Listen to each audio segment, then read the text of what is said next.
Welcome to another episode of the Real Appreciation Podcast. I am your host, David Clair-Bennett, and today I have with me a very prolific actor who has been seen in shows like the hit series Blue Bloods, Constantine, The Road to Galena, and even in Jeremy Camp's music video for Keep Me in the Moment. What a great song that is. But more importantly, he is my friend, Tracy Fisher. Thank you for having me on. It's an honor.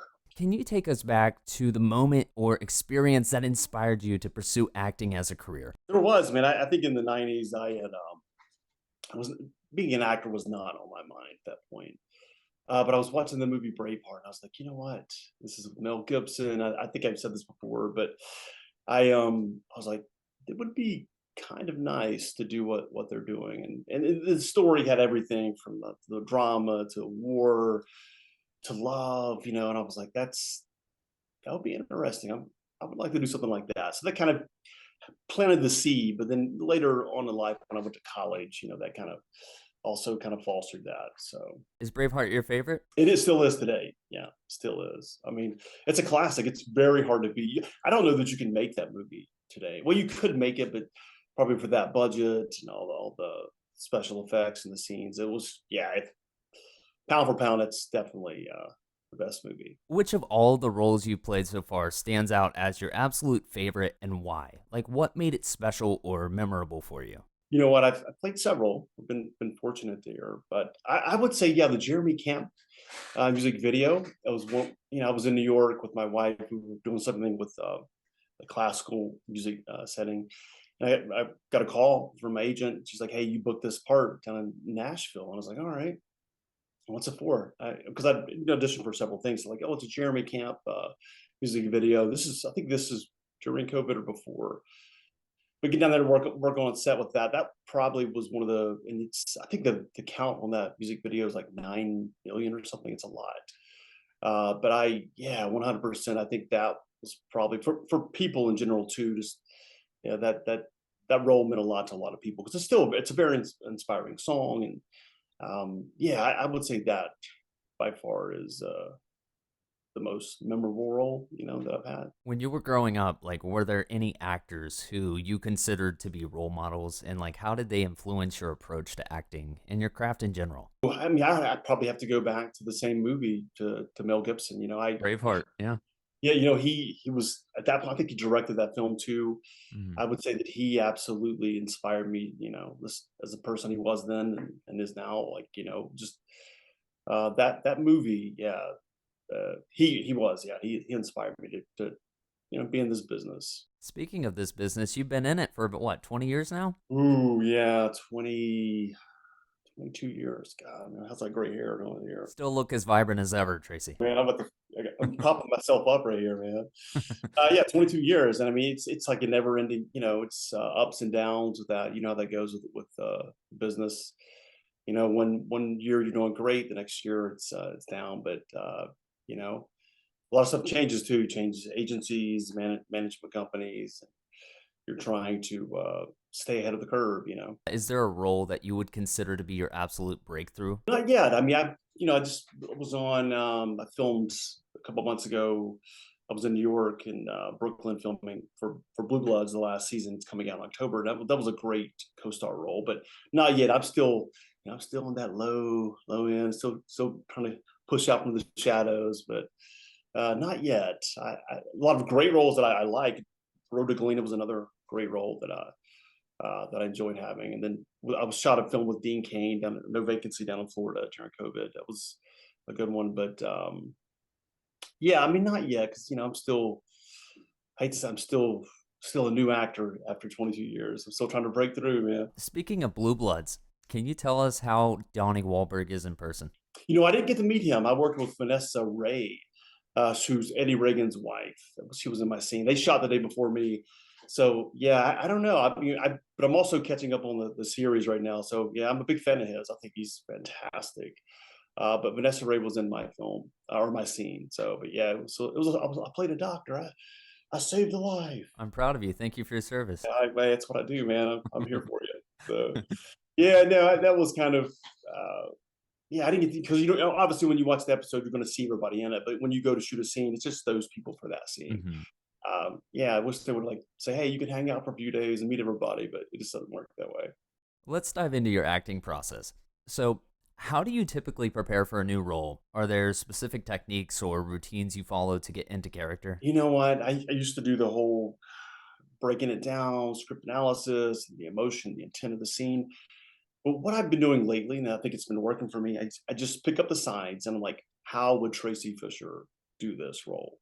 I was a doctor, a lawyer, which I'm gonna be, play him on TV. But how would I be, running a business? Like just to be as truthful. And I know that every actor probably says this, and it's a cliche, but being true in that moment, like being authentic and like that's just picking up and being me. It's very hard for me to be me because I'm naturally kind of shy and I have a southern accent and I kind of talk fast and do some mumbling. But so to be ever present in the scene is that's my method now. Is just pick them up, release it, look at it, and roll with it. Hey guys, a big reason why I started the Real Appreciation podcast was not only for the pun, okay, maybe a little, but it was also as a way to be better. And speaking of being better, I have to thank today's sponsor, Dubby. Dubby is the perfect drink if you're looking for a great energy boost without the crash. You should check out Dubby. For real, it's a clean energy drink that keeps you focused and energized, and it doesn't have any of that junk like sugars or artificial dyes. Seriously, it's got nootropics, vitamins, no sugar, 0 calories, no artificial colors, and no maltodextrin. I've been using it and it's been a game changer for me. Plus, I've got a special deal for you guys. Use my promo code REAL10 to get 10% off your order. Just head over to Dubby's website, pick out your favorite flavors, and enter REAL10 at checkout for your discount. Seriously, give it a try and see the difference. Be better with Dubby. Every actor faces these unique challenges with certain roles. So what has been the most challenging role for you to date? And I know that's a really hard question for me to ask you, but what aspects of it were particularly demanding for you? Well, I'm going to say, during COVID, all the PCR tests, when I shot the film, The Road to Galena, it was challenging because, I was playing Brian Carlin was a lawyer. Um, and obviously all that type of like lingo and that world was new to me. So I was doing research and understanding the role and what I was trying to, achieve in my scene. So that took some time. And that was a nice part. It was Joe Hall directed that. He was a great director. He did that film was it's a great film. And I think my scene was with I'm trying to think of the name of the actor. I'll have to cut that out. So That's okay. let's. Gosh, I'm trying to think of the name. Give me 1 second here. What was it? Colbert. Yeah, that was the actor's the role his role. But yeah, in other words, I'll back that up. Um, yeah, that was a very very challenging um, part, basically. You've had the chance to work with some incredible talents on shows like we just mentioned with Blue Bloods, but also NBC's Constantine. Can you share who some of your favorite co-stars have been and tell me why? Yeah, I would say Matt Ryan, who played Constantine. I was kind of, God, this is back in 2005. And, I'm fair. This is my first co star role ever. And he was like, we were in the green room and he's like, we're just kind of talking about, hey, I'm new to this. And he's like, hey, number one thing is you're having fun. This is, playing. This is just, it's easy. Just be yourself. Yeah, I would say he was very supportive. Even though he was the lead, he was number one on the call sheet. He was very supportive of what I was doing. Great guy. I mean, I've met a lot of great experiences. Most of the sets I've been on, including Survivor's Choice with the great Eric Roberts. Thank you. Uh, it's been a great experience. A lot of great people. Yeah, but I would say Matt Ryan. Just kind of, hey, you do this. Hit your mark. Don't quit on a scene. Just go through everything. Just try to relax. You know what? That's all it is. You starred in Jeremy Camp's music video for Keep Me in the Moment, which has nearly 10 million views. How has that experience been for you, and how did you find out you would be leading in such a high-profile project? Honestly, I didn't know. I had no idea because yeah, that's not really my world. Jeremy Camp was like fairly new to me personally, and we were shooting that, and the director had let us listen to a few clips, and I was like, oh, okay, it's got a nice sound to it. But honestly, there was also a movie coming out at that time that he was part of, and it kind of worked, that song with the movie. But I had no idea that it would be this, I guess, prolific, or this people loved it that much. And again, you can still see new comments coming every day and that inspirational. But I didn't know. I just thought I was doing a job. You're playing the husband, your family. You're choosing that moment to you're choosing your family over the job. That's what it was. And then, yeah, later on I was like, wait a minute, wow, this is a lot of coverage here. What's going on? Who was this guy again? Yeah, obviously now I know, but yeah, he was fantastic. I didn't get to meet him either. Actually, we shot separate. He shot his stuff in California, and they just cut it up. So, but yeah, he's a great songwriter, singer. Yeah, Hey, maybe we'll get you another one day. yeah, let's do it. Keep me in the moment, part two. In this industry, we deal with a lot of criticism, and in general, we do. But dealing with criticism, I think, is just part of this journey that we're all on. You can pour your heart and soul into a project, yet not everyone will appreciate it, as we know. How do you personally handle criticism and the negative reviews? Ooh, that's a great question. So I always say this. I overcame a lot to get here where I'm at, and my job as an actor is to audition. And then once I get on set, that's just hitting the lottery. So however that turns out for viewers, I don't pay attention to that anymore. So I do what I can. What I can control is what fulfills me, basically. So really, I don't handle it. I just don't pay attention to it. Believe me, I'm sure there's some negative stuff out there about me. So I have no idea. And yeah, I'm still hustling, and I'm still trying to make it. So I don't have time. If I was bogged down with all that, I would never get out of bed. It'd be terrible. So I don't pay attention to it. If it doesn't help us grow, there's no point in listening to it.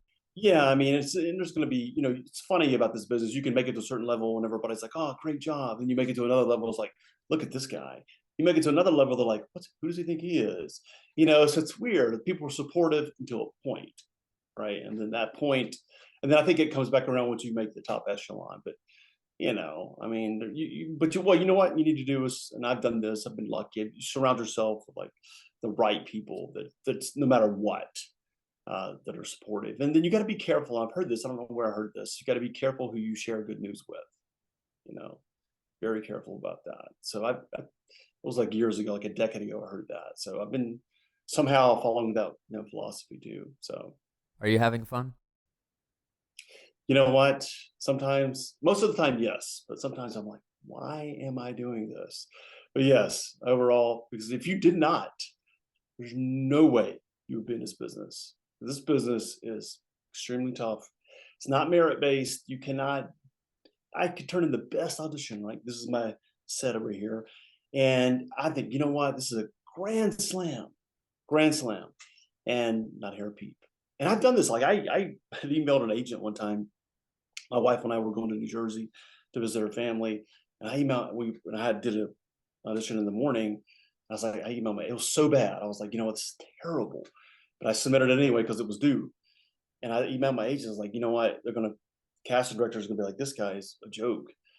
And, she's like, oh, don't worry about it. But I ended up booking the part. Right. So you don't know. That's what I'm saying. You have no clue. The best advice I've ever been given has been to either take a chance. The worst they can do is say no, ignore you, or block you. They might cuss you out, but then you can block them. But hey, I mean, they're definitely going to say no. I mean, I guess people don't realize there's a million in our business. It's always no, right? No matter what, it's no. It's when you're looking for that one yes. You go into it knowing it's going to be 1,000 no's. All it takes is one yes. That's it. Speaking of advice, I wanted to ask for your advice for any fellow actors on managing criticism and staying motivated despite negative feedback. I would just say stay on your work. Make it's about you. It's your process, and everybody else is going to. You can have an audition. Let 3 people look at it, for example, and every single one of them, they're going to all have a different opinion, right? So at the end of the day, it's your choice. You submit it, or you do the work for a movie. This guy doesn't like it. This lady said, "Oh, it's great." You don't know. The reviews are just that. It's opinion based. Like, everybody has an opinion about everything. So I would not pay attention to that. Just do your work. That's it. Continue.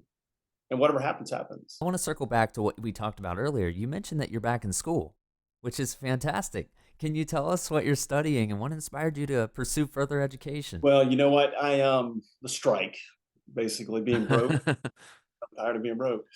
I started my MBA when I was living in LA a long time ago, and I moved to Atlanta, didn't finish it, and I was like, you know what? If I can get those credits transferred to a state school here in Virginia, it's Radford University. It's where I received my undergrad. I'm gonna complete this. So yeah, I've been this past year. I've been finishing my MBA at Radford, and I'm close, a couple classes away from finishing that. And regardless of what happens, whether I'm like a CEO, um, I have it, right. It's there. It's something I want. It's something for me personally to know that I have that to not to fall back on, but it's there. And obviously auditioning. When you're auditioning, you get these business roles about forecasting models or supply and demand. You like, you know what? Yeah, I can make that believable. I'm so proud of you, man. That is so cool. It's been hard, Really? trust me. I'm just an actor, man. I mean, it's like it's tough. I don't have the background of that. So yeah, it's been hard, but I'm happy. Is there a dream director, actor, or writer that you aspire to collaborate with in the future? Ooh, God, there's so many. I mean, some of the classics, Spielberg, right? Eastwood, any of those guys. But um, hmm, up and coming directors. Yeah, I don't know. I don't really, I guess, focus on that as much as getting the work. You know, I think that'll come. You know, but I don't have anybody offhand that I would just absolutely die to work with. I want to work with everybody, anybody and everybody that's willing to give me a shot. As far as a director, I'm there. So That's I don't really have amazing. somebody offhand that's that I would just kill to get on set with, but I would say everybody, all of it. A big goal of this podcast has always been to highlight the power of both gratitude and appreciation, as well as to promote the awareness of the significance of mental health. This leads me to an essential part of my daily routine. So, Tracy, every morning when I wake up and every night before I go to bed, I say three things that I'm grateful for. And I encourage everyone to adapt this practice. It can make such a huge difference in your day. So, Tracy, with that being said, what are three things that you are grateful for? Ooh, my wife, number one. Um, my life in general, like it fell together, I guess, my family, and just being able to do something like this, being able to be an artist in today's world. It's so hard to do that. So yeah, I'd say those three. I mean, like it's my supporting cast. They're my family. Like they're always there for me. They're always encouraging me when I'm like, I can't do this anymore. They're like, just one more day, one more day, keep going. Even at school, my mom's like, oh, just keep at it. You got this. I'm like, I can't do it. I'm not write another paper. Um, but family, the life that I have, and then yeah, the craft that I'm able to pursue. I think that, and then also thankful for getting this MBA if it works out. I don't know if I can get through the capstone. So we'll see. As we wind down here, we have a fun thing we like to do on the Real Appreciation podcast called Real Talk, spelled REEL because I'm a sucker for puns. Call me Rapunzel every day. But Tracy, the question comes from a viewer, and it is, what are your core values and how do they influence your decisions? Do these values bring a sense of peace, gratitude, and fulfillment to your life? Core values is like being honest with myself, right? That's the number one thing that I can do. This took a long time to understand this for me, is being honest with myself and capabilities, and that projection, like I was saying earlier, the work. You grab the sides of the script, and if I can take myself and put that on that page, then that's it. But yeah, it's being truthful. That's it. Being who I am, like being okay with me. That's hard, man. That's really hard to do. Tracy, this has been such a blast. Thank you so much for your time. It's been awesome to catch up and talk to you outside of just a podcast. So yeah, thank you. It's been a pleasure. And before we wrap up, is there anything you'd like to promote or share about any upcoming projects, like any big news going on that you'd like to share with us? Not really. I would just say stay tuned for a couple things. Like Blue Bloods is coming out in October. That was a nice part. But other than that, I've got a couple things in the works. A couple things I'm on hold for potential booking a couple pilots. So we'll see. But small parts. But we'll see. So, where can everyone find you online? Oh man, you could just Google me because I'm so famous. No, I mean, I have a website, TracyFisher.com. That's TREYC Fisher.com. And then at the bottom of that, we'll take you to all the social media sites. But yeah, but you can also Google me. So No, that's it. TracyFisher.com. All right, I'll make sure I'll link everything in the socials below. Thank you so much again, Tracy. I am David Clair-Bennett. He's Tracy Fisher. Keep an eye out for his face on the big screen and, of course, the small screen. But follow Tracy on the socials listed in the description. Follow me on Twitter at DavidClairB. This is the Real Appreciation Podcast, and we are